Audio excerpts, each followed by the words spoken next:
जय Shri Radhe Krishna. Gaudy true channel में आप सभी का स्वागत है।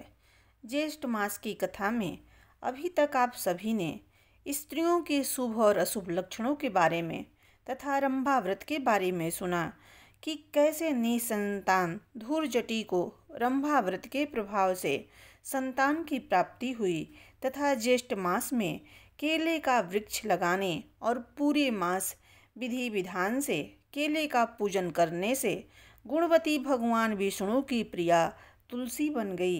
अब आज मैं आप सभी को ज्येष्ठ मास के 7वें अध्याय की कथा सुनाऊंगी। सुमंतु मुनि बोले, द्वितीय तिथि को चैमन ऋषि ने इंद्र के सम्मुख यज्ञ में अश्विनी कुमारों को सोमपान कराया था। राजा ने पूछा, महाराज, इंद्र के सम्मुख किस विधि से अश्विनी कुमारों को उन्होंने सोम रस पिलाया?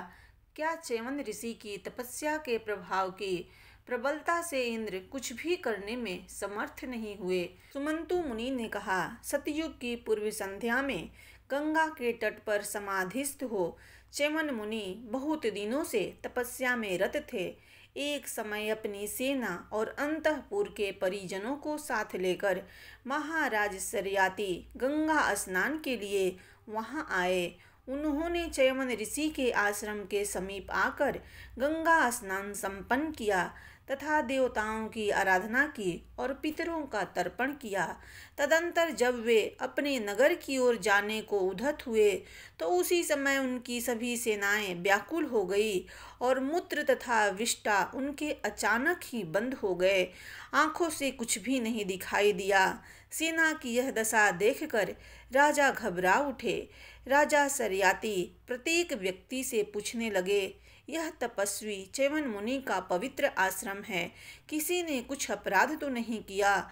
उनके इस प्रकार पूछने पर किसी ने कुछ भी नहीं कहा। सुकन्या ने अपने पिता से कहा, महाराज, मैंने एक आश्चर्य देखा जिसका मैं वर्णन कर रही हूँ। अपनी सहेलियों के साथ मैं वन विहार कर रही थी कि एक ओर से मुझे यह शब्द सुनाई पड़ा, सुकन्ये, तुम इधर आओ, तुम इधर आओ। यह सुनकर मैं अपनी सखियों के साथ उस शब्द की ओर गई। वहां जाकर मैंने एक बहुत ऊंचा वल्मीक देखा। उसके अंदर के छिद्रों में दीपक के समान दीप्यमान दो पदार्थ मुझे दिखलाई पड़े। उन्हें देखकर मुझे बड़ा आश्चर्य हुआ कि ये पद्म रागमणि के समान क्या चमक रहे हैं।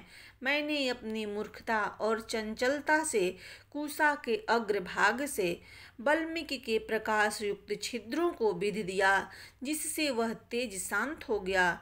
यह सुनकर राजा बहुत व्याकुल हो गए और अपनी सुकन्या को लेकर वहां गए जहां चैमन मुनि तपस्या में रत थे। चैमन ऋषि को वहां समाधिस्थ होकर बैठे हुए इतने दिन व्यतीत हो गए थे कि उनके ऊपर वल्मीक बन गया था। जिन तेजस्वी छिद्रों को सुकन्या ने कुश के अग्रभाग से विध दिया था, वे उस महातपस्वी के प्रकाशमान नेत्र थे। राजा वहां पहुंचकर अतिशय दीनता के साथ विनती करने लगे। राजा बोले, महाराज, मेरी कन्या से बहुत बड़ा अपराध हो गया है, कृपया कर इसे क्षमा करें। चैमन मुनि ने कहा, अपराध तो मैंने क्षमा किया, परंतु अपनी कन्या का मेरे साथ विवाह कर दो, इसी में तुम्हारा कल्याण है। मुनि का वचन सुनकर राजा ने शीघ्र ही सुकन्या का चैमन ऋषि से विवाह कर दिया। सभी सेनाएं सुखी हो गई और मुनि को प्रसन्न कर सुखपूर्वक राजा अपने नगर में आकर राज्य करने लगे। सुकन्या भी विवाह के बाद भक्ति पूर्वक मुनि की सेवा करने लगी। राजवस्त्र आभूषण उसने उतार दिए और वृक्ष की छाल तथा मृग चर्म धारण कर लिया। इस प्रकार मुनि की सेवा करते हुए कुछ समय व्यतीत हो गया और वसंत ऋतु आई। किसी दिन मुनि ने संतान प्राप्ति के लिए अपनी पत्नी सुकन्या का आवाहन किया। इस पर सुकन्या ने अतिशय विनय भाव से विनती की। सुकन्या बोली, महाराज, आपकी आज्ञा मैं किसी प्रकार भी टाल नहीं सकती, किंतु इसके लिए आपको युवा अवस्था तथा सुंदर वस्त्राभूषणों से अलंकृत कमनीय स्वरूप धारण करना चाहिए। च्यवन मुनि ने उदास होकर कहा, न मेरा उत्तम रूप है और न तुम्हारे पिता के समान मेरे पास धन है जिससे सभी भोग सामग्रियों को मैं एकत्र कर सकूं। सुकन्या बोली, महाराज, आप अपने तप के प्रभाव से सब कुछ करने में समर्थ हैं। आपके लिए यह कौन सी बड़ी बात है।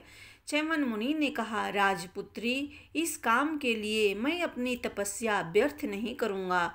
इतना कहकर वे पहले की तरह तपस्या करने लगे। सुकन्या भी उनकी सेवा में तत्पर हो गई। इस प्रकार बहुत काल व्यतीत होने के बाद अश्विनी कुमार उसी मार्ग से चले जा रहे थे कि उनकी दृष्टि सुकन्या पर पड़ी। अश्विनी कुमारों ने कहा, भद्रे, तुम कौन हो और इस घोर वन में अकेली क्यों रहती हो। सुकन्या ने कहा, मैं राजा सरयाति की सुकन्या नाम की पुत्री हूँ। मेरे पति च्यवन ऋषि यहाँ तपस्या कर रहे हैं। उन्हीं की सेवा के लिए मैं यहाँ उनके समीप रहती हूँ। कहिए, आप लोग कौन हैं। अश्विनी कुमारों ने कहा, हम देवताओं के वैद्य अश्विनी कुमार हैं। इस वृद्ध पति से तुम्हें क्या सुख मिलेगा। हम दोनों में से किसी एक का वर्ण कर लो। सुकन्या ने कहा, देवताओं, आपका ऐसा कहना ठीक नहीं। मैं पतिव्रता हूँ और सब प्रकार से अनुरक्त होकर दिन रात अपने पति की सेवा करती हूँ। अश्विनी कुमारों ने कहा, यदि ऐसी बात है तो हम तुम्हारे पति देव को अपने उपचारों के द्वारा अपने समान स्वस्थ एवं सुंदर बना देंगे और जब हम तीनों गंगा में स्नान कर बाहर निकलें, फिर जिसे तुम पति रूप में वर्ण करना चाहो कर लेना।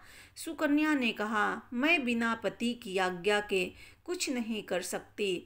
अश्विनी कुमारों ने कहा, तुम अपने पति से पूछाओ, तब तक हम यहीं प्रतीक्षा में रहेंगे। सुकन्या ने च्यवन मुनि के पास जाकर उन्हें संपूर्ण वृतांत बतलाया। अश्विनी कुमारों की बात स्वीकार कर च्यवन मुनि सुकन्या को लेकर उनके पास आए। च्यवन मुनि ने कहा, अश्विनी कुमारों, आपकी शर्त हमें स्वीकार है। आप हमें उत्तम रूपवान बना दें, फिर सुकन्या चाहें जिसे वर्ण करें। च्यवन मुनि के इतना कहने पर अश्विनी कुमार च्यवन मुनि को लेकर गंगा जी के जल में प्रविष्ट हो गए और कुछ देर बाद तीनों ही बाहर निकले। सुकन्या ने देखा कि ये तीनों तो समान रूप, समान अवस्था तथा समान वस्त्राभूषणों से अलंकृत हैं। फिर इनमें मेरे पति च्यवन मुनि कौन हैं, वह कुछ निश्चित न कर सकी और व्याकुल होकर अश्विनी कुमारों की प्रार्थना करने लगी। सुकन्या बोली, देवों, अत्यंत कुरूप पति देव का भी मैंने परित्याग नहीं किया था। अब तो आपकी कृपा से उनका रूप आपके समान सुंदर हो गया, फिर मैं कैसे उनका परित्याग कर सकती हूँ। मैं आपकी शरण हूँ, मुझ पर कृपा कीजिए। सुकन्या की इस प्रार्थना से अश्विनी कुमार प्रसन्न हो गए और उन्होंने देवताओं के चिन्हों को धारण कर लिया। सुकन्या ने देखा कि 3 पुरुषों में से दोनों की पलकें गिर नहीं रही है और उनके चरण भूमि को स्पर्श नहीं कर रहे हैं। पुरुष है वह भूमि पर खड़ा है और उसकी पलकें भी गिर रही है। इन चिन्हों को देखकर सुकन्या ने निश्चित कर लिया कि ये तीसरे पुरुष ही मेरे स्वामी च्यवन मुनि हैं। तब उसने उनका वर्ण कर लिया। उसी समय आकाश से उस पर पुष्प वृष्टि होने लगी और देवगण दुर्दुम्भी बजाने लगे। च्यवन मुनि ने अश्विनी कुमारों से कहा, देवों, आप लोगों ने मुझ पर बहुत उपकार किया है, जिसके फल स्वरूप मुझे उत्तम रूप और उत्तम पत्नी प्राप्त हुई। अब मैं आप लोगों का क्या प्रत्युपकार करूं, क्योंकि जो उपकार करने वालों का प्रत्युपकार नहीं करता वह क्रम से 21 नरकों में जाता है। इसलिए आपका मैं क्या प्रिय करूं, आप लोग कहें। अश्विनी कुमारों ने उनसे कहा, महात्मन, यदि आप हमारा प्रिय करना ही चाहते हैं तो अन्य देवताओं की तरह हमें भी यज्ञ भाग दिलवाइए। च्यवन मुनि ने यह बात स्वीकार कर ली। फिर वे उन्हें विदा कर अपनी भार्या सुकन्या के साथ अपने आश्रम में आ गए। राजा सरयाति को जब यह सारा वृतांत ज्ञात हुआ तो वे भी रानियों को साथ लेकर सुंदर रूप प्राप्त महातेजस्वी च्यवन ऋषि को देखने आश्रम में आए। राजा ने च्यवन मुनि को प्रणाम किया और उन्होंने भी राजा का स्वागत किया। सुकन्या ने अपनी माता का आलिंगन किया। राजा सरयाती अपने जमाता महामुनि च्यवन का उत्तम रूप देखकर अत्यंत प्रसन्न हुए। च्यवन मुनि ने राजा से कहा, राजन, एक महायज्ञ की सामग्री एकत्र कीजिए, हम आपसे यज्ञ कराएंगे। च्यवन मुनि की आज्ञा प्राप्त कर राजा सरयाती अपनी राजधानी लौट आए और यज्ञ सामग्री एकत्र कर यज्ञ की तैयारी करने लगे। मंत्री, पुरोहित और आचार्य को बुलाकर यज्ञ कार्य के लिए उन्हें नियुक्त किया। च्यवन मुनि भी अपनी पत्नी सुकन्या को लेकर यज्ञ स्थल में पधारे। सभी ऋषि गणों को आमंत्रण देकर यज्ञ में बुलाया गया। विधि पूर्वक यज्ञ आरंभ हुआ। ऋत्विज अग्नि कुंड में स्वाहाकार के साथ देवताओं को आहुति देने लगे। सभी देवता अपना अपना यज्ञ भाग लेने वहां आ पहुँचे। च्यवन मुनि के कहने से अश्विनी कुमार भी वहां आए। देवराज इंद्र उनके आने का प्रयोजन समझ गए। इंद्र बोले, मुने, ये दोनों अश्विनी कुमार देवताओं के वैद्य हैं, इसलिए यज्ञ भाग के अधिकारी नहीं हैं। आप इन्हें आहुतियां प्रदान न करवाएं। च्यवन मुनि ने इंद्र से कहा, ये देवता हैं और इनका मेरे ऊपर बड़ा उपकार है। ये मेरे ही आमंत्रण पर यहाँ पधारे हैं, इसलिए मैं इन्हें अवश्य यज्ञ भाग दूंगा। यह सुनकर इंद्र क्रुद्ध हो उठे और कठोर स्वर में कहने लगे। इंद्र बोले, यदि तुम मेरी बात नहीं मानोगे तो वज्र से तुम पर मैं प्रहार करूंगा। इंद्र की ऐसी वाणी सुनकर च्यवन मुनि किंचित भी भयभीत नहीं हुए और उन्होंने अश्विनी कुमारों को यज्ञ भाग दे ही दिया। तब तो इंद्र अत्यंत क्रुद्ध हो उठे और उन्होंने ज्यों ही च्यवन मुनि पर प्रहार करने के लिए अपना वज्र उठाया, त्यों ही च्यवन मुनि ने अपने तप के प्रभाव से इंद्र का स्तंभन कर दिया।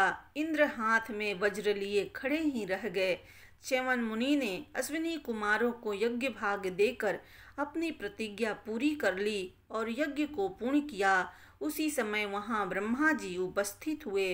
ब्रह्मा जी ने च्यवन मुनि से कहा, महामुने, आप इंद्र को स्तंभन मुक्त कर दें, अश्विनी कुमारों को यज्ञ भाग दे दें।